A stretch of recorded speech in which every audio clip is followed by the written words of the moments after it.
et les questions et les réponses. Monsieur Carrèche, vous avez la parole. Merci, Monsieur le Président. Ma question s'adresse au ministre des Affaires européennes. Au lendemain du vote au Parlement de Strasbourg d'une législation qui permettra à l'exécutif européen de donner un avis préalable sur les projets de budget nationaux, la question de la coordination au niveau européen des politiques économiques et budgétaires doit désormais faire l'objet, de la part de notre Assemblée, d'une attention toute particulière. C'est dans le cadre de cette coordination que se tient le Conseil européen des 14 et 15 mars, qui en constitue une étape importante où les États fixeront les grandes orientations de politique économique devant être suivies au sein de l'Union. La crise politique que vit l'Italie, la montée du rejet de l'Europe, doivent conduire la Commission et un certain nombre d'États à une prise de conscience rapide de la nécessité de réviser le cours de leur politique européenne. Tout d'abord, la Commission ne peut exiger de rajouter de l'austérité à la récession. Elle doit faire preuve, dans la définition du rythme d'ajustement des finances publiques, de plus de souplesse que permettent tout à fait d'ailleurs les marges de manœuvre contenues dans le traité et le pacte de stabilité révisé. Il faut désormais que soit pris en compte le déficit structurel et non seulement le déficit nominal. Ensuite, les pays excédentaires ne doivent pas continuer à mener des politiques budgétaires restrictives, mais doivent relancer leurs demandes. Ces pays doivent savoir que la stabilité ne s'obtiendra pas sans la solidarité dans une union où chacun commerce avec l'autre. Une zone monétaire dérégulée et sans transfert financier entre régions riches et régions pauvres, comme c'est le cas actuellement, profite toujours aux plus compétitifs.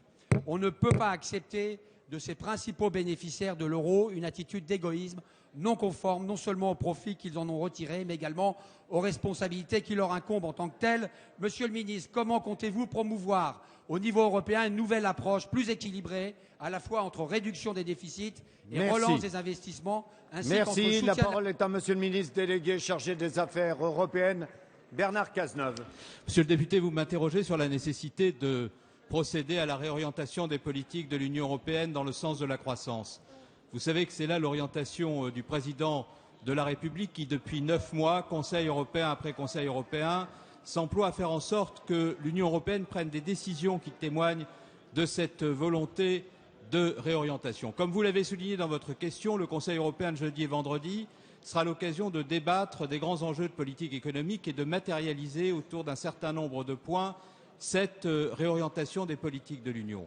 D'abord, le Conseil européen a décidé de mettre à l'ordre du jour de ces débats le pacte de croissance décidé au mois de juin, de manière à en évaluer l'impact sur la situation de l'Union européenne et de déterminer pays après pays les conditions dans lesquelles ce pacte a été mis en place. Ce sera l'occasion d'ailleurs pour ceux qui s'interrogent sur la traçabilité de ce pacte de l'avoir établi. La question est mise à l'ordre du jour du Conseil de la semaine prochaine et du Conseil du mois de juin. Deuxièmement, nous devons faire en sorte, au terme de la résolution prise par le Parlement européen concernant le budget de l'Union, que ce budget soit un véritable budget qui permette de financer des politiques de croissance. Ce qui veut dire que par la flexibilité, la clause de révision à mi-parcours, nous devons permettre la mobilisation de toutes les sommes nécessaires à la conduite des politiques de l'Union, ce qui permettrait de dépenser près de 50 milliards d'euros de plus que dans le précédent budget et notamment de voir augmenter le budget des politiques allouées à la croissance de près de 40%. Enfin, il nous faut poursuivre, si nous voulons la croissance, la remise en ordre de la finance. Ça signifie que l'ensemble des textes relatifs à l'union bancaire devront être pris conformément au calendrier du Conseil européen avant la fin du présent semestre. Ça signifie également que nous devrons, au terme de la mise en œuvre de la supervision bancaire, de la résolution des crises bancaires et de la garantie des dépôts, procéder à la recapitalisation directe des banques, sans laquelle il n'y aura pas de possibilité de disjoindre, de casser le lien entre dette souveraine et dette bancaire, dont on sait qu'il mine la croissance en Europe.